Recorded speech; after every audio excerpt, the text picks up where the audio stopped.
Risikobeheerprogramme en praktykkodes is gestruktureerde riglyne wat ontwerp is om risiko binne organisasies te verminder. Hierdie programme help organisasies om standaardprosedures vir die bestuur van risiko's te implementeer. Spesifieke risikobeheerprogramme sluit in werkplekveiligheidsinisiatiewe, kuberveiligheidsprotokolle en omgewingsvolhoubaarheidsprogramme.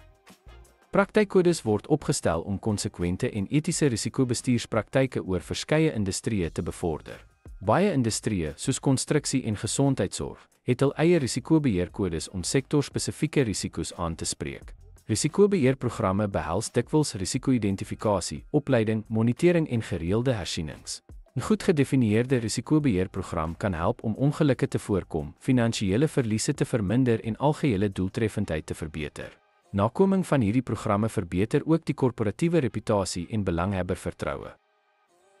Spesifieke risikobeheerprogramme en praktykkodes help organisasies om risiko's te verminder deur gestruktureerde, uitvoerbare riglyne te verskaf. Deur hierdie raamwerke te volg, word konsekwente, proaktiewe risikobestuur oor alle industrieë verseker.